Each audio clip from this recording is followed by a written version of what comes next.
What is up, guys? It is the Bluebloods here. Just me tonight for this 2-minute drill. Wednesday, April 21st, man. And we're getting back into some HBCU coverage, man. I felt like we were missing out. We got some big announcements coming from Jackson, Mississippi. Both topics are going to have to do with the Jackson State Tigers tonight, man. So we're going back down there. So I know a lot of y'all been following us for this content. So we got a full episode for y'all tonight. And this episode is going to be a lot. We're going to start out very analytical, looking at a big transfer. In the end, it's just going to be wild, man. We're not going to go with some YouTube channels and offer a full apology, but we're going to clarify and update you on the situation. Press conference from Deion Sanders and Jackson State. So let's get right into it, man. Jackson State landed a big transfer today at a position that they really didn't have a go-to guy going into next season, man. We got Peytton Pickett out of Liberty University, man, headed down to Jackson, Mississippi to be with Deion Sanders, potentially be that running back one option for the Tigers. He was a two-star prospect out of Texas. He was the number 14 running back out of that state and spent some time in JUCO before heading to Liberty and being, a 3-year contributor over there. This year, though, he played in 12 games that they finished, I believe, 11-1 because they that big bowl game with Coastal Carolina was one of the best games of the year. They made a run into the top 15 this season. He rushed for over 1,000 yards, 17 rushing touchdowns, and averaged about 4.5 yards per carry in his totality of like the 3 years at Liberty. This year was easily his best with over 500 yards and 6 touchdowns for the Flames. This guy's really nice. I mean, he's 5'8", so a little bit on the short side, but he's 185, man. This kid is jacked. He's a tank. He reminds me a lot of Sean Shivers over at Auburn in terms of just being a bulldozer. And he's really able to hide behind that offensive line and make some plays. And I think Jackson State really lacked a true playmaker at running back this year.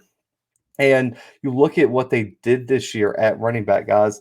Tyson Alexander was the leading rusher for Jackson State. He really seemed to fade down the stretch, though. I mean, only 377 rushing yards for the entire year, only 1 touchdown, and averaged about 75 yards per game. So he wasn't that consistent 100-yard back that you would like to see. To further show how much this team struggled, what lack of depth they really had at this position, the second leading rusher is Jalen Jones, the quarterback, who isn't even with the team anymore and who was benched.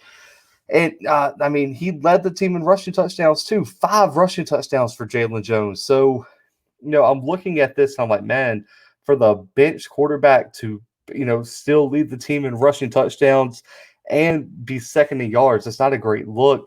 The one positive, though, Santee Marshall really blew up that last week. They played, I think he's going to be the top competition for Pickett going into the fall. I was really impressed with him last weekend. He rushed for over 120 yards, a touchdown against A&M. It's a shame we didn't get to see him this weekend. Of course, Jackson State's game this weekend canceled due to COVID issues within the program, and so therefore this season's over. A 4-3 record, a 1 forfeited win against Alcorn State, who isn't playing this fall. So really a 3-3 record for the year if you don't want to include that forfeited win. For me, though, with Marshall, I think he needs to add a bit more weight.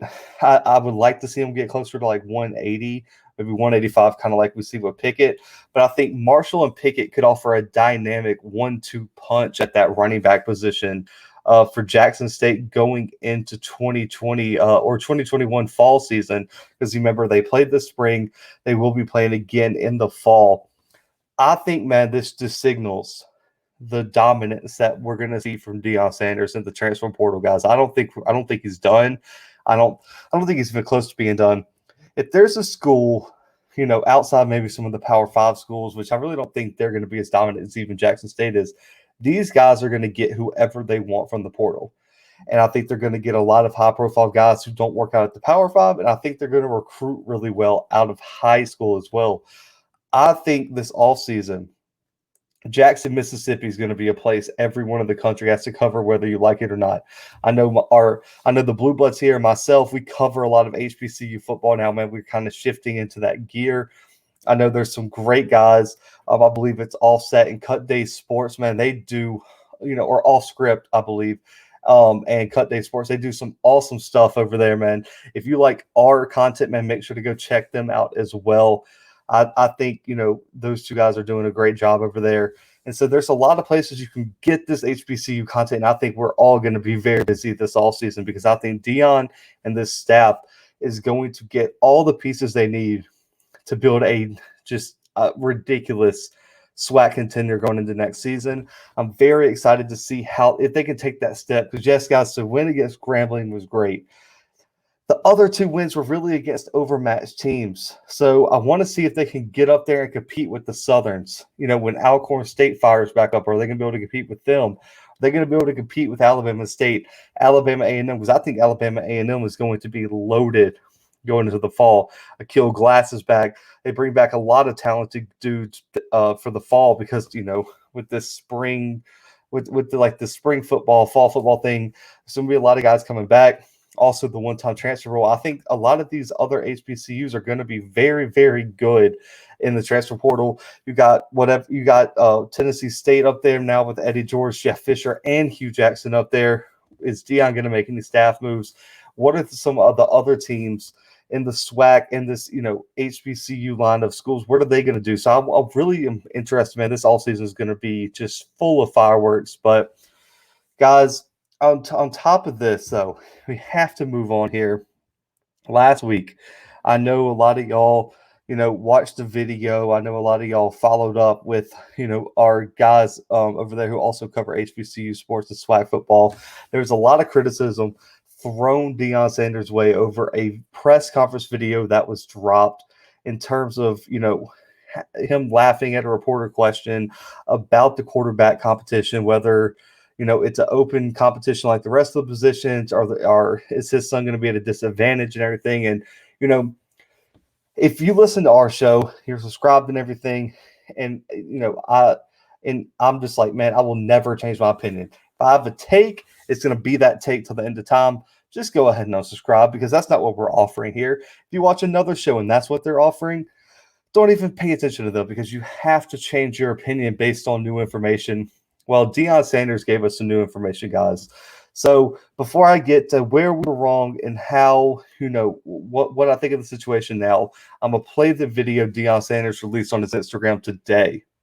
See, what we do, every press conference, my team gives me 2 words that I have to mix in and intertwine during my verbiage of the press conference. This week it was carnivore and styrofoam. So within the confines of the press conference, I have to use these words in a suitable manner that no one could guess. I just had to throw those words in. It's kind of like our game. It's kind of like our gag. And what you're about to see is straight out hilarious. It's funny. And I couldn't hold it because my team was on the other side of the cameras laughing their butts off that I actually flipped the words and hit them and kept a straight face until a couple of them made me laugh. So that's what you're about to check out. But some dude gonna take it upon himself to try to flip the whole thing like I was humiliating or having a negative tone about our players on our team. That was not the case. It was all about these 2 words. That's what I was laughing about. How do you think your son has done, your son, the quarterback, sons? Okay. How do you think both of them done during these practices as they look forward to the fall? It's hard for them. It's hard for them because they want to be a part of it. I tell you what, Shiloh described it to me. He came to dinner the other night after the game, and I said, how you feel? He says, it's like seeing your homeboy, your best friend, get beat up, and they tell you can't jump in to help him. That was pretty darn good. I like that. I like the visual. I liked all of that. Maybe it was almost like that carnivore mentality that he has was coming out. Do you think the 2 quarterbacks that have played have a little bit of an edge going into the fall? It's every other spot. I mean, everything is competitive, man. We today at the conclusion of practice, it was a very Lord help me. It has nothing to do with y'all, trust me. It's just a silly moment right now. It's it's an open competition with every spot, and we're just trying to Coach, what's cracking you up? Come on, you gotta tell us now. it's like I'm in a styrofoam box, and I just can't. I'm just trying my best to get out, and I can't. I'll let you in at the conclusion of this. I'll tell you what's going on. But yeah, we just want these guys to be competitive. Thank you. So you gonna tell us now? Oh, wait. Can I guess what it was? Yeah. Styrofoam? There's one. Oh, there's multiple. Now you see what really transpired, and it was definitely, certainly not the guy that was posing the questions. But this is what happens when you forgot we have cameras too, so we film everything. So I just wanted you to know what truly went on, because someone tried to flip it to make it seem as though that was making a mockery of the kids that play for me. That would never be the case. Thank you. God bless. Ain't no problem when the rabbit got the gun too, huh?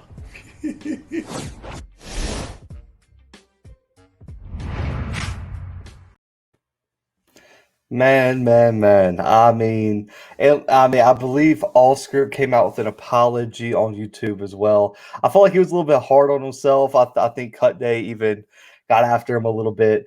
But man, like, what a response! I love the thing he said at the end too, where it's like it ain't no fun when the rabbit got a gun too. I mean, fair enough, Deion. Fair enough. Checkmate. I feel like everyone's fair in their listen. I feel like yes, we jumped to a conclusion, but man, I wish you would have released this video the day after, or I wish you would have released the video sooner. I get it a week after, like you probably didn't expect to get criticism. I feel like everyone just kind of ran and made their judgments because we didn't have all the information. The way I like to put it, and the way I'm going to put it here is, I mean, how do you expect someone to finish a puzzle with only 75% of the pieces?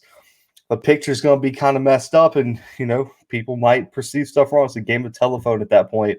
But I get it, Deion. Checkmate there. Okay, so this is just kind of random thoughts from Zach here on the 2-minute drill. Am I the only one that until he released this video where he was like, "Man, I feel like I'm just in a styrofoam box and I can't get out"? Am I the only one that was confused by that? I did say it on our last episode, but I was like, a styrofoam box is pretty easy to like get out of. Like, it doesn't lock. It like, even if you tape it, you can just kick through the styrofoam. Like, out of almost all the boxes you could be trapped in, I feel like a styrofoam box might be the easiest to escape from. And I was I'm not gonna lie, I was a little bit confused when I first heard his comments last week about that. I'm like, okay, this this is odd. Like, what do you mean a styrofoam box? Like, yeah, like you trapped in something that's actually can be. No one has ever tried to trap someone in a styrofoam box, is what I'm trying to say. But that's just a random thought for me. But yeah, I don't think anyone should be too hard on themselves. And I think even Deion himself, would admit, when you looked at 3 transfers in like the past, like that time, 48 hours, you had this video, and including one of the transfers being a quarterback, and you're on a 3-game losing streak. The recipe was there to make assumptions like that. Now, I also, I misread the situation, and that's great. He presented the information. We're good now, and no one is concerned about this anymore. I think everyone understands his son is the best quarterback, maybe even the best player on the roster. He's going to start. His other son on the defensive side of the ball probably is the best defensive player on that side of the ball, and also will start. And that's what me and Brandon said. I feel like apologies were issued elsewhere because they took a little stronger approach. Me and Brandon were like, we get it. He's going to start. But Deion, I'm glad him and his staff are having fun, man. I think the culture that they have down there is why you're seeing them be so successful. The playful nature, the joking, the swagger, the cameras from Barstool, everything. It's just like all of it's there, man. And now you got the sponsorships, the NILs approved, the trans. I mean, there's just so much going for SWAC football, going for Jackson State, man. And I just wanted to update you on the situation because we also were pretty hard, man. So I apologize for that.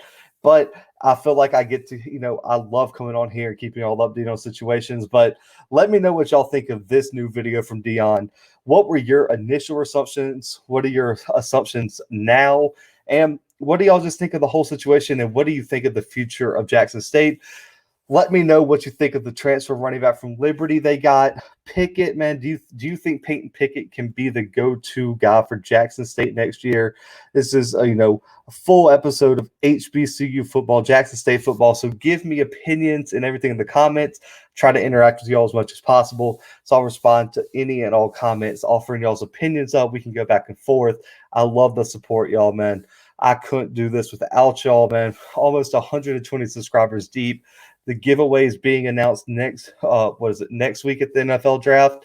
I cannot wait for that announcement. I can't wait to tell y'all what y'all are getting. Talk to some of y'all personally, trying to get that set up. That way we can get y'all's merch out. We got big announcements on the horizon.